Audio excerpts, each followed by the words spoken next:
आप सबसे क्रिकेट नहीं बल्कि भारत ने स्पेस में जो शानदार सेंचुरी बनाई है उसकी बात करने वाला हूं। पिछले महीने देश इसरो के 100वें रॉकेट की लॉन्चिंग के साक्षी बने हैं। ये केवल एक नंबर नहीं है बल्कि इससे स्पेस साइंस में नित नई ऊंचाइयों को छूने के हमारे संकल्प का भी पता चलता है। हमारी स्पेस जर्नी की शुरुआत बहुत ही सामान्य तरीके से हुई थी। इसमें कदम कदम पर चुनौतियां थी, लेकिन हमारे वैज्ञानिक विजय प्राप्त करते हुए आगे बढ़ते ही गए। समय के साथ अंतरिक्ष की इस उड़ान में हमारी सफलताओं की लिस्ट काफी लंबी होती चली गई। लॉन्च व्हीकल का निर्माण हो, चंद्रयान की सफलता हो, मंगलयान हो, आदित्य L1 या फिर एक ही रॉकेट से एक ही बार में 104 सैटेलाइट्स को स्पेस में भेजने का अभूतपूर्व मिशन हो। इसरो की सफलताओं का दायरा काफी बड़ा रहा है। बीते 10 वर्षों में ही करीब 460 सैटेलाइट्स लॉन्च की गई हैं और इसमें दूसरे देशों की भी बहुत सारी सैटेलाइट्स शामिल है। हाल के वर्षों की एक बड़ी बात यह भी रही है कि स्पेस साइंटिस्ट की हमारी टीम में नारी शक्ति की भागीदारी लगातार बढ़ रही है। मुझे यह देखकर भी बहुत खुशी होती है कि आज स्पेस सेक्टर हमारे युवाओं के लिए बहुत फेवरेट बन गया है।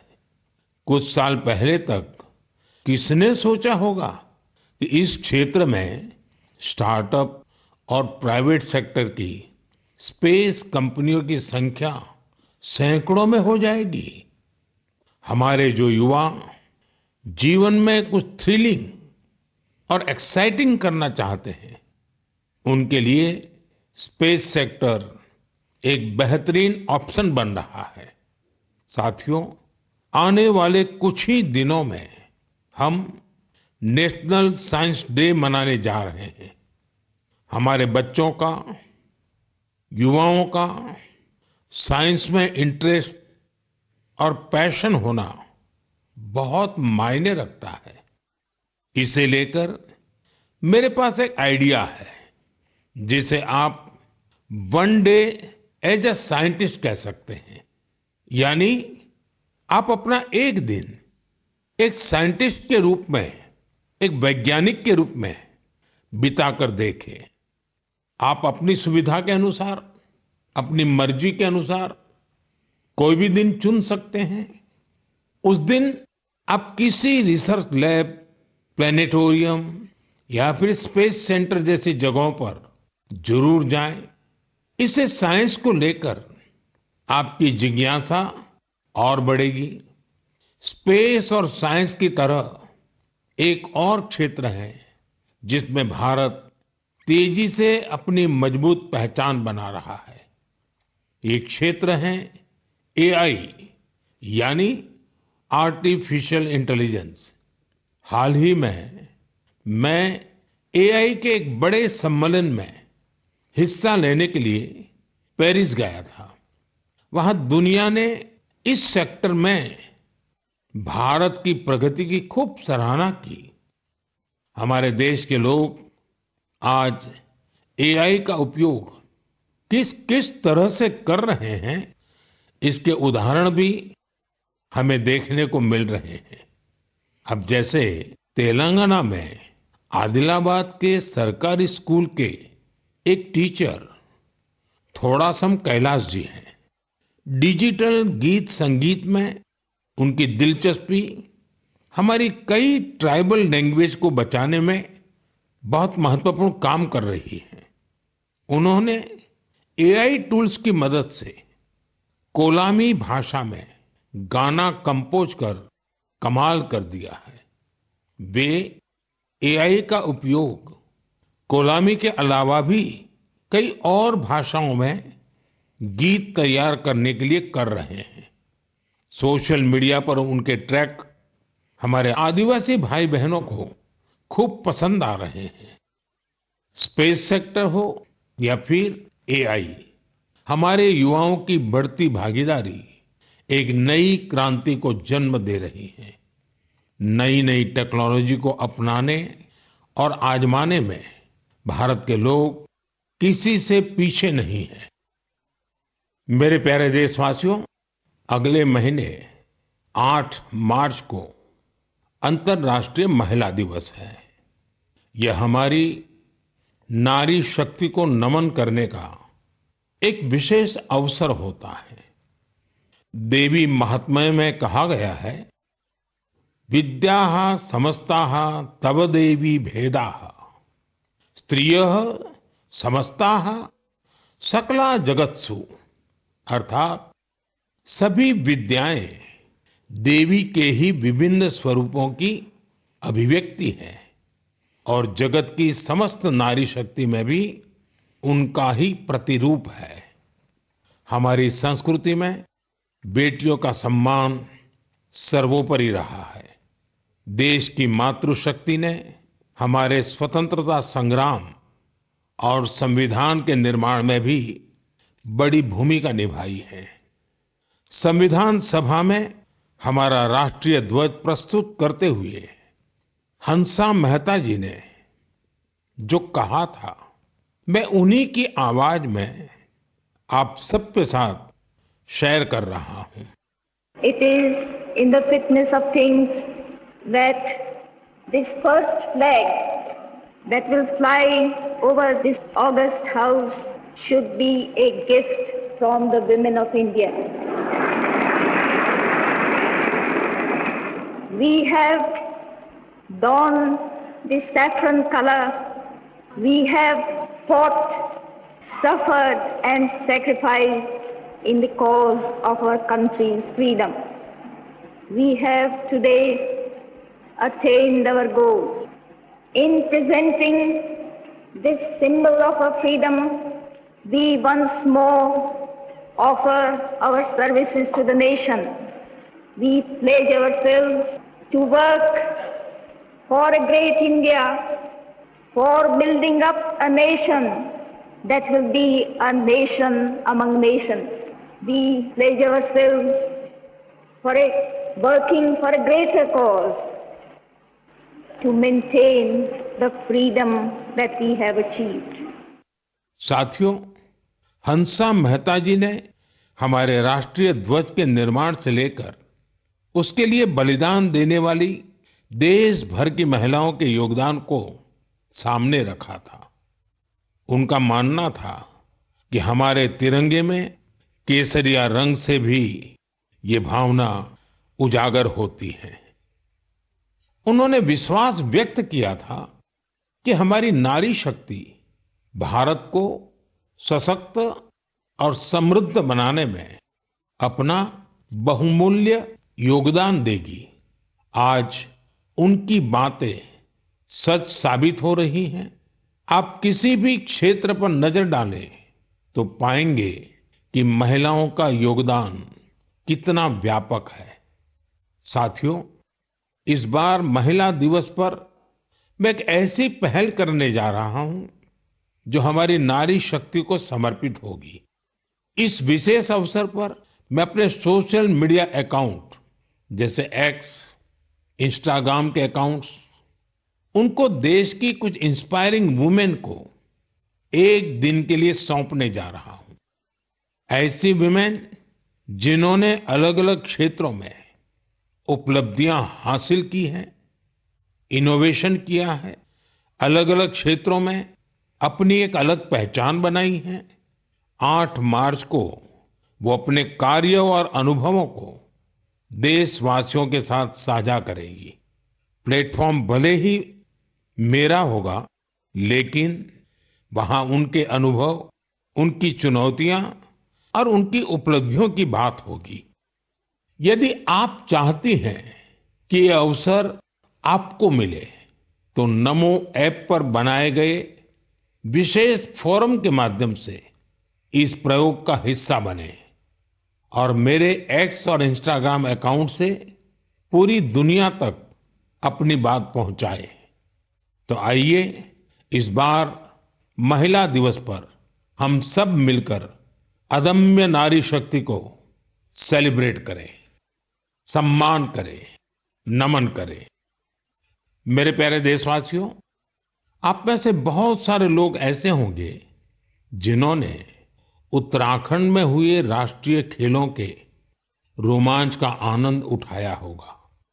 देश भर के 11,000 से अधिक एथलीट्स ने इसमें शानदार प्रदर्शन किया। इस आयोजन ने देवभूमि के नए स्वरूप को पेश किया। उत्तराखंड अब देश में स्ट्रांग स्पोर्टिंग फोर्स के रूप में भी उभर रहा है। उत्तराखंड के खिलाड़ियों ने भी शानदार प्रदर्शन किया। इस बार उत्तराखंड 7वें स्थान पर रहा। यही तो पावर ऑफ स्पोर्ट्स है, जो इंडिविजुअल्स और कम्युनिटीज के साथ साथ पूरे राज्य का कायाकल्प कर देती है। इससे जहां भावी पीढ़ियां प्रेरित होती हैं, वहीं कल्चर ऑफ एक्सेलेंस को भी बढ़ावा मिलता है। साथियों, आज देश भर में इन खेलों के कुछ यादगार प्रदर्शनों की खूब चर्चा है। इन खेलों में सबसे ज्यादा गोल्ड मेडल जीतने वाली सर्विसेज की टीम को मेरी बहुत बहुत बधाई। राष्ट्रीय खेलों में हिस्सा लेने वाले हर खिलाड़ी की भी मैं सराहना करता हूं। हमारे बहुत से खिलाड़ी खेलो इंडिया अभियान की देन है। हिमाचल प्रदेश के सावन बरवाल, महाराष्ट्र के किरण मात्रे, तेजस सिरसे या आंध्र प्रदेश की ज्योति याराजी, सबने देश को नई उम्मीदें दी हैं।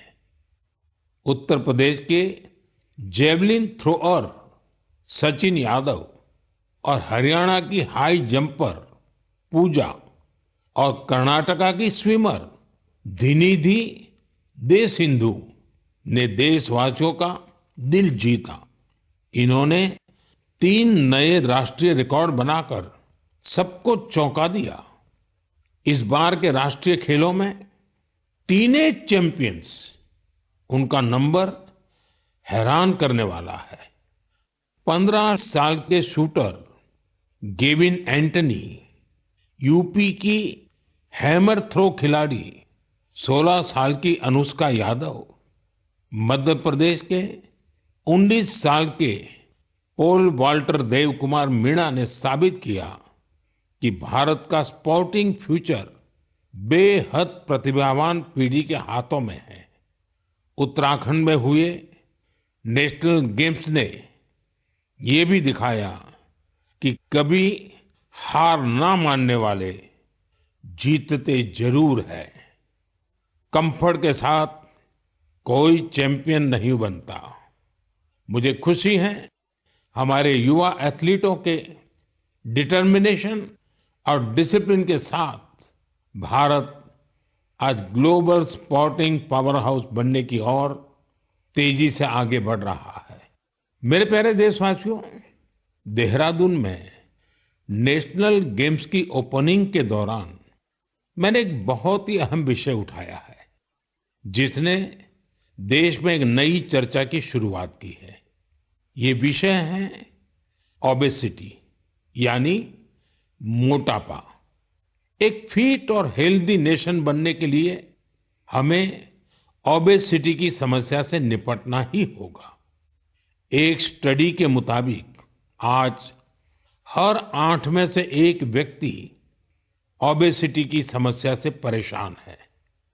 बीते वर्षों में ओबेसिटी के मामले 2 गुने हो गए हैं।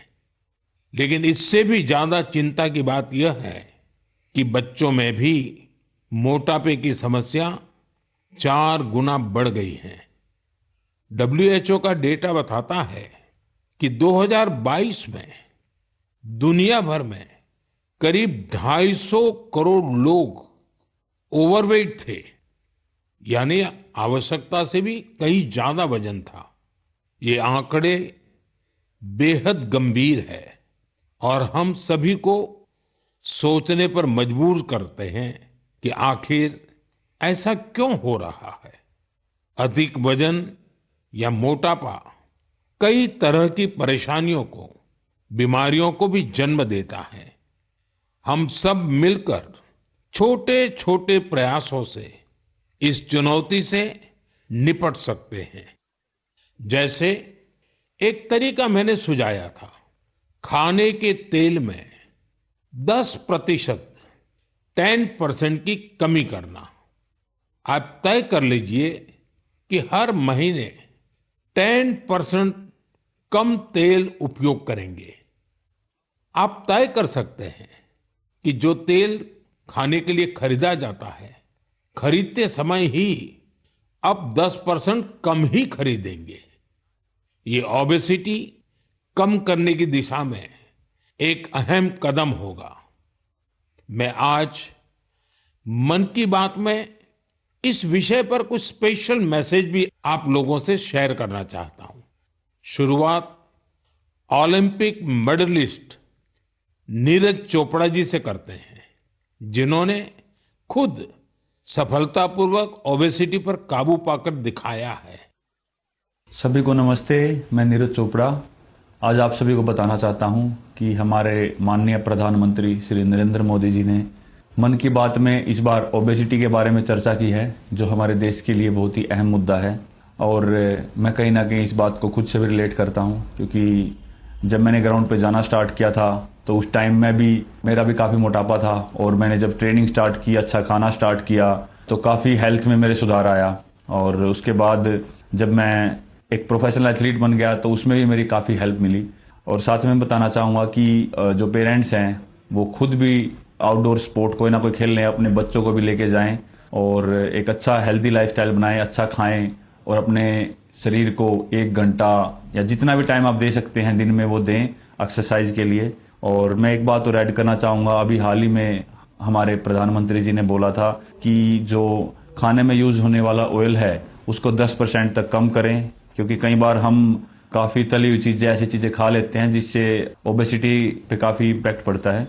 तो मैं सभी को कहना चाहूँगा कि इन चीज़ों से बचें और अपनी हेल्थ का ध्यान रखें। बस यही आपसे मैं गुजारिश करता हूँ और साथ उठ के हम अपने देश को ऊपर उठाएंगे। धन्यवाद। नीरज जी, आपका बहुत बहुत आभार। जानी मानी एथलीट निखत जरीन जी ने भी इस विषय पर अपनी बात रखी है। हाय, मेरा नाम निखत जरीन है और मैं 2 टाइम्स वर्ल्ड बॉक्सिंग चैंपियन हूँ। जैसे कि हमारे प्रधानमंत्री नरेंद्र मोदी जी ने मन की बात में ओबेसिटी को लेकर जिक्र किया है, and I think it's a national concern. हमें अपनी हेल्थ को लेकर सीरियस होना चाहिए, बिकॉज मोटापा जितनी जल्दी से फैल रहा है हमारे इंडिया में, उसको हमें रोकना चाहिए और कोशिश यही करनी चाहिए कि हम जितना हो सके हेल्दी लाइफस्टाइल फॉलो करें। मैं खुद एक एथलीट होके कोशिश करती हूँ कि मैं हेल्दी डाइट फॉलो करूँ, बिकॉज अगर मैंने गलती से भी अनहेल्दी डाइट ले लिया है या मैंने ऑयली चीजें खा ली, तो जिसकी वजह से मेरे परफॉर्मेंस पे इम्पैक्ट पड़ता है और मैं रिंग में जल्दी थक जाती हूँ। एंड मैं कोशिश यही करती हूँ कि मैं जितना हो सके एडिबल ऑयल जैसी चीज़ों को मैं कम इस्तेमाल करूँ और उसकी जगह हेल्दी डाइट फॉलो करूँ और डेली फिजिकल एक्टिविटी करूँ, जिसकी वजह से मैं हमेशा फिट रहती हूँ। एंड आई थिंक हम जैसे कॉमन लोग जो है तो डेली जॉब पे जाते हैं, काम पर जाते हैं, एंड आई थिंक हर किसी को हेल्थ को लेकर सीरियस होना चाहिए और कुछ ना कुछ डेली फिजिकल एक्टिविटी करनी चाहिए, जिसकी वजह से हमें बीमारियों जैसे हार्ट अटैक है और कैंसर जैसे बीमारियों से हम दूर रहे और अपने आप को फिट रखें, क्योंकि हम फिट तो इंडिया फिट। निखत जी ने वाकई कुछ अच्छे पॉइंट्स बताए हैं। आइए अब सुनते हैं डॉक्टर देवी शेट्टी जी का क्या कहना है। आप सभी जानते हैं वे एक बहुत ही सम्मानित डॉक्टर हैं जो इस विषय पर निरंतर काम कर रहे हैं। I would like to thank our Honorable Prime Minister for creating an awareness about obesity in his most popular Mann Ki Baat program. Obesity today is not a cosmetic problem. It is a very serious medical problem. Majority of the youngsters in India today are obese. The main cause of obesity today is poor quality of food intake, especially excess intake of carbohydrates, that is rice, chapati and sugar, and of course, large consumption of oil. Obesity leads to major medical problems like heart disease, high blood pressure, fatty liver, and many other complications. So my advice to all the youngsters, start exercising, control your diet, and be very, very active and watch your weight. Once again, I would like to wish all of you very, very happy, healthy future. Good luck and God bless. साथियों, खाने में तेल का कम उपयोग और obesity से निपटना यह केवल पर्सनल चॉइस नहीं है, बल्कि परिवार के प्रति हमारी जिम्मेदारी भी है। खान पान में तेल का अधिक इस्तेमाल हार्ट डिसीज, डायबिटीज और हाइपरटेंशन जैसी ढेर सारी बीमारियों की वजह बन सकता है। अपने खान पान में छोटे छोटे बदलाव करके हम हमारे फ्यूचर को स्ट्रॉन्गर, फिटर और डिसीज फ्री बना सकते हैं। इसलिए हमें बिना देर किए इस दिशा में प्रयास बढ़ाने होंगे। इसे अपने जीवन में उतारना होगा। हम सब मिलकर इसे खेल खेल में बहुत प्रभावी रूप से कर सकते हैं। जैसे मैं आज मन की बात के इस एपिसोड के बाद 10 लोगों को आग्रह करूंगा, चैलेंज करूंगा कि क्या वो अपने खाने में ऑयल को 10% कम कर सकते हैं, और साथ ही उनसे ये आग्रह भी करूंगा कि वो आगे नए 10 लोगों को ऐसा ही चैलेंज दे। मुझे विश्वास है इससे ओबेसिटी से लड़ने में बहुत मदद मिलेगी। साथियों, क्या आप जानते हैं कि Asiatic lion, Angul, pygmy hogs और लायन टेल मैकाक, इसमें क्या समानता है? इसका जवाब है कि ये सब दुनिया में कहीं और नहीं पाए जाते हैं, केवल हमारे देश में ही पाए जाते हैं। वाकई हमारे यहाँ वनस्पति और जीव जंतुओं का एक बहुत ही वाइब्रेंट इकोसिस्टम है, और ये वन्य जीव हमारे इतिहास और संस्कृति में रचे बसे हुए हैं। कई जीव जंतु हमारे देवी देवताओं की सवारी के तौर पर भी देखे जाते हैं। मध्य भारत में कई जनजातियां बागेश्वर की पूजा करती हैं। महाराष्ट्र में वाघोबा के पूजन की परंपरा रही है। भगवान अयप्पा का भी बाघ से बहुत गहरा नाता है। सुंदरवन में बोन बीबी की पूजा अर्चना होती है, जिनकी सवारी बाघ है। हमारे यहाँ कर्नाटका के हुली वेशा, तमिलनाडु के पुली और केरला के पुलिकली जैसे कई कल्चरल डांसेस हैं जो नेचर और वाइल्ड लाइफ के साथ जुड़े हुए हैं। मैं अपने आदिवासी भाई बहनों का भी बहुत आभार करूंगा, क्योंकि वो वाइल्ड लाइफ प्रोटेक्शन से जुड़े कार्यों में बढ़ चढ़कर भागीदारी करते हैं। कर्नाटका के बीआरटी टाइगर रिजर्व में बाघों की आबादी में लगातार वृद्धि हुई है। इसका बहुत क्रेडिट सोलिगा ट्राइब्स को जाता है, जो बाघ की पूजा करते हैं। इनके कारण इस क्षेत्र में मैन एनिमल कॉन्फ्लिक्ट ना के बराबर होता है। गुजरात में भी लोगों ने गीर में एशियाटिक लायंस की सुरक्षा और संरक्षण में महत्वपूर्ण योगदान दिया है। उन्होंने दुनिया को दिखा दिया है कि प्रकृति के साथ कोएग्जिस्टेंस आखिर क्या होता है। साथियों, इन प्रयासों के कारण ही पिछले कई वर्षों में बाघ, तेंदुए, एशियाटिक लायंस, राइनो और बारहसिंगा की आबादी तेजी से बढ़ी है और भारत में वन्य जीवों की डाइवर्सिटी कितनी खूबसूरत है, ये भी गौर करने लायक है। एशियाटिक लायंस देश के पश्चिमी हिस्से में पाए जाते हैं, जबकि टाइगर का क्षेत्र है पूर्वी, मध्य और दक्षिण भारत। वहीं राइनो पूर्वोत्तर में मिलते हैं। भारत का हर हिस्सा न केवल प्रकृति के लिए संवेदनशील है, बल्कि वाइल्ड लाइफ प्रोटेक्शन के लिए भी प्रतिबद्ध है। मुझे अनुराधा राव जी के बारे में बताया गया है, जिनकी कई पीढ़ियों का नाता अंडमान निकोबार आइलैंड से रहा है। अनुराधा जी ने कम उम्र में ही एनिमल वेलफेयर के लिए खुद को समर्पित कर दिया था। 3 दशकों से उन्होंने हिरण और मोर की रक्षा को अपना मिशन बनाया। यहाँ के लोग तो उन्हें डियर वुमेन के नाम से बुलाते हैं। अगले महीने की शुरुआत में हम वर्ल्ड वाइल्ड लाइफ डे मनाएंगे। मेरा आग्रह है कि आप वाइल्ड लाइफ प्रोटेक्शन से जुड़े लोगों का हौसला जरूर बढ़ाएं। यह मेरे लिए बहुत संतोष की बात है। इस क्षेत्र में अब कई स्टार्टअप्स भी उभर कर सामने आए हैं। साथियों, यह बोर्ड एग्जाम का सीजन है। मैं अपने युवा साथियों यानी एग्जाम वॉरियर्स को उनकी परीक्षाओं के लिए बहुत बहुत शुभकामनाएं देता हूं। आप बिना कोई स्ट्रेस लिए पूरी पॉजिटिव स्पिरिट के साथ अपने पेपर दीजिए। हर वर्ष परीक्षा पे चर्चा में हम अपने एग्जाम वॉरियर से परीक्षाओं से जुड़े अलग अलग विषयों पर बात करते हैं।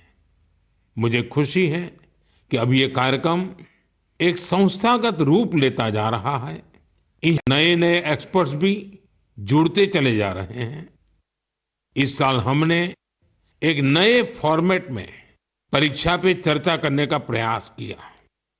एक्सपर्ट्स के साथ 8 अलग अलग एपिसोड भी शामिल किए गए।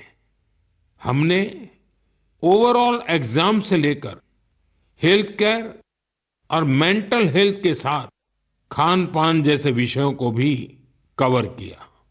वहीं पिछले टॉपर्स ने भी अपने विचार और अनुभव सभी के साथ शेयर किए। बहुत से युवाओं, उनके पेरेंट्स और टीचर्स ने इस बारे में मुझे पत्र लिखे हैं। उन्होंने बताया है कि ये फॉर्मेट उन्हें बहुत ही अच्छा लगा है, क्योंकि इसमें हर विषय पर विस्तार से चर्चा की गई। इंस्टाग्राम पर भी हमारे युवा साथियों ने इन एपिसोड को बड़ी संख्या में देखा है। आप में से बहुत सारे लोगों को इस कार्यक्रम का आयोजन दिल्ली की सुंदर नर्सरी में किया जाना यह भी बहुत पसंद आया। हमारे जो युवा साथी परीक्षा पे चर्चा के इन एपिसोड को अब तक नहीं देख पाए हैं, वे इन्हें जरूर देखें। ये सारे एपिसोड नमो ऐप पर रखे हुए हैं। एक बार फिर अपने एग्जाम वॉरियर्स को मेरा यही मैसेज है, be happy and stress free. मेरे प्रिय साथियों, मन की इस बात में इस बार मेरे साथ इतना ही। अगले महीने फिर नए विषयों के साथ हम मिलकर मन की बात करेंगे। आप मुझे अपने पत्र, अपने संदेश भेजते रहिए। स्वस्थ रहिए, आनंद में रहिए, बहुत बहुत धन्यवाद। नमस्कार।